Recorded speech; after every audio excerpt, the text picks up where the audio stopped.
बने रहिए, कुछ और जानकारियां आपको ग्राफिक्स के माध्यम से दे दें। पाकिस्तान की एक और हरकत का खुलासा हुआ है। क्या है ये हरकत, ये जानना आपके लिए बेहद जरूरी। पाकिस्तान भारत को अपने अस्तित्व के लिए खतरा मानता है, तो हम सभी जानते हैं। संयुक्त राज्य अमेरिका की डिफेंस इंटेलिजेंस की रिपोर्ट में ये बड़ा खुलासा हुआ है। क्या कुछ खुलासा, ये देखिए, संयुक्त राज्य अमेरिका की एक डिफेंस इंटेलिजेंस रिपोर्ट सामने आई जिसमें खुलासा हुआ कि पाकिस्तान चीन की मदद से छोटे छोटे परमाणु बमों का निर्माण कर रहा है। चीन के साथ पाकिस्तान के सैन्य और परमाणु टेक्नोलॉजी को लेकर सहयोग को रेखांकित किया गया है इस रिपोर्ट में। वहीं पाकिस्तान द्वारा कम क्षमता वाले परमाणु हथियारों को खरीद भी शामिल है और इसमें छोटे छोटे परमाणु बमों का जखीरा तैयार कर रहा है, यानी कि अब छोटे छोटे बमों पर काम किया जा रहा है। चीन इसको शह दे रहा है, अमेरिका लगातार फंड दे ही रहा है। अमेरिका के साथ जो तमाम सौदे पाकिस्तान ने कर दिए हैं खुद के देश को बेचकर, ये तो हम सभी देख ही रहे हैं। लेकिन पाकिस्तान की मंशा आए दिन उजागर होती है। इतनी क्षति झेलने के बाद, इतने हाथ झेलने के बाद भी पाकिस्तान कभी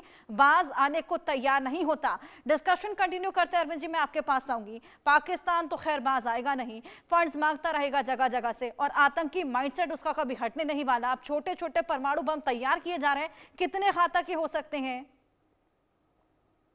मुझे जहां तक लगता है हर्षा जी कि ये छोटे छोटे जो परमाणु बम है, ये दरअसल स्ट्रेटेजिक लेवल पर पाकिस्तान को कोई बहुत ज्यादा अहमियत नहीं देता है, क्योंकि इससे पाकिस्तान की जो लड़ाई करने की ताकत है या वो कोई बहुत ज्यादा इजाफा नहीं होता है। और परमाणु बम मतलब परमाणु बम होता है।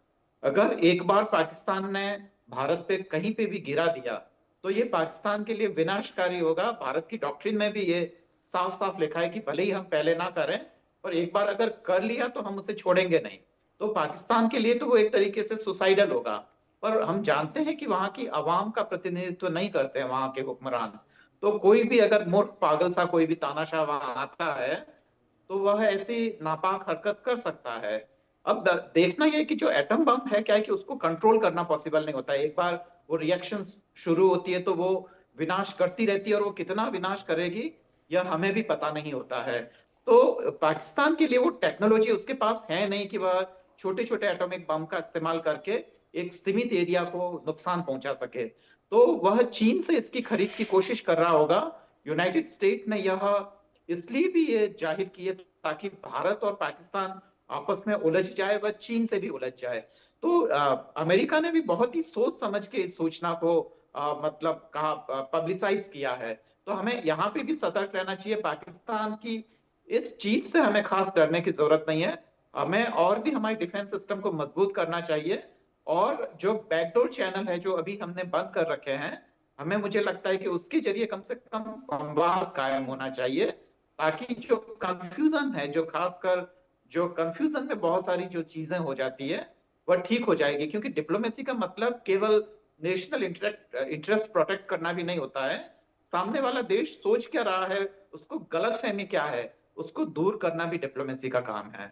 हर्षा बिल्कुल जी। अरविंद जी, विनाश काले विपरीत बुद्धि, ये कहावत पूरी तरीके से सटीक बैठती है पाकिस्तान पे, क्योंकि हमेशा विपरीत ही सोचता है। संजीत जी, चेतावनी के दौरान कटियार जी ने भी यही कहा था कि उनकी सोच में जब तक बदलाव नहीं होगा तब तक ये हमले रुकेंगे नहीं। क्या लगता है, कभी ये सोच में बदलाव आ भी पाएगा? कभी अपने लोगों के लिए, अपने लोगों के हित के लिए कभी सोच पाएंगे? हर्षा जी, एक वो दिन कभी नहीं आएगा पाकिस्तान की हिस्ट्री में या पाकिस्तान के फ्यूचर में जब उनकी सोच बदल जाए। क्योंकि हमको ये सोचना चाहिए कि पाकिस्तान, जो अगर आप हिस्टोरिकल फैक्ट देखें, पाकिस्तान बना क्यों था? पाकिस्तान बना था रिलीजन के ऊपर, और रिलीजन में उनको ये सिखाया जा रहा है कि भारत हमारे लिए हमेशा खतरा है। और पाकिस्तान आर्मी को अगर वहां पे जो है राज करना है, चाहे वो डायरेक्ट हो चाहे इनडायरेक्ट हो, उसको हमेशा भारत को एक थ्रेट दिखाना पड़ेगा। तो भारत को जब तक वो थ्रेट नहीं दिखाएगा तब तक पाकिस्तान आर्मी को वहां कोई पूछेगा नहीं। और पाकिस्तान आर्मी को पता है अपनी काबिलियत क्या है, तो वो अपनी काबिलियत को साबित करने के लिए अपनी आवाम को ये दिखाना चाहता है कि हमको भारत के साथ जो है सतर्क रहना चाहिए, भारत हमारे लिए बहुत बड़ा खतरा है। उनके दिमाग में ये, आवाम के दिमाग में ये घुसा दिया कि भारत जो बहुत बड़ा खतरा है।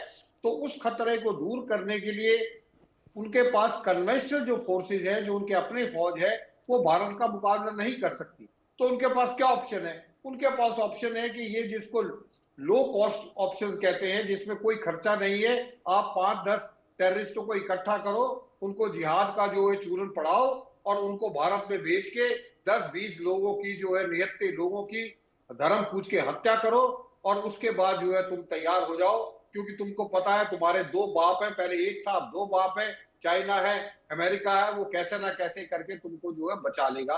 तो ये सोच कभी नहीं बदलेगी और जब तक ये सोच नहीं बदलेगी ये ऑपरेशन 1 2 3 4 चलता रहेगा, इसका कभी दी एंड नहीं होगा, सिर्फ कॉमा लगते रहेंगे और ये इसी तरीके से कार्रवाई होती रहेगी। भारत इसी तरीके से जवाब देता रहेगा, उसके बाद 2 महीने 4 महीने बाद पाकिस्तान फिर वही हरकत करेगा। और अब तो उसको पहले सिर्फ चाइना से शय थी, अब तो डोनाल्ड ट्रंप साहब जो उनके खास दोस्त बन गए हैं, वहां पे जो इजिप्ट में भी और किसी को याद नहीं करते, सिर्फ फील्ड मार्शल आसिम मुनीर की बड़ी तारीफ करते हैं।